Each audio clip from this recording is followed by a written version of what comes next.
কি দেওয়া আছে, কোন সমান্তর শ্রেণীর 10তম পদ -15। তাহলে 10তম পদ মানে কি, t10 সমান কত, -15। ওকে,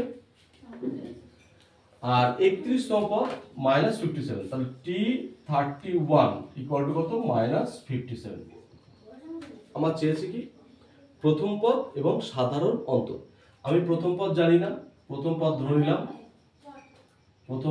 নিলাম a, আর সাধারণ অন্তর বা কমন ডিফারেন্স এটা ধরে নিলাম d।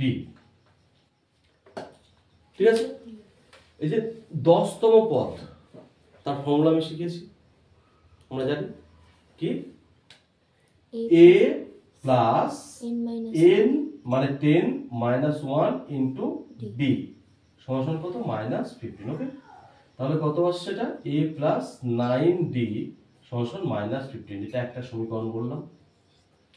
ঠিক একই রকম ভাবে এটা লিখতে পাচ্ছি a প্লাস 31 -1 ইন্টু d সমান -57। তাহলে এটা কত লিখতে পাচ্ছি, a প্লাস 30d সমান কত, -57। এটা হচ্ছে 2 নম্বর সমীকরণ। এই 1 ও 2 নম্বর যদি আমি সলভ করি কি পাবো, এটাও পেয়ে যাবো, ডিটাও পেয়ে যাবো, আমাদের উত্তর দুটোই চলে আসবে। তাহলে আমরা সব সিম্পলি সলভ করি। আমি 2 নম্বর বিয়োগ 1 নম্বর করে দিলাম, এক্ষেত্রে এটা মাইনাস এটা করে দিলাম, তাহলে a ক্যান্সেল হয়ে যাচ্ছে, 30 থেকে 9 চলে গেলে কত হচ্ছে, 21 d -57, আর এটা কত, +15 কত হচ্ছে, 15 থেকে 57 থেকে 15 বাদ দিলে কত হচ্ছে, 2। ভাগ তো অ্যাডিশন করছি নাকি, এটার থেকে এটা সাবট্রাকশন করছি তো।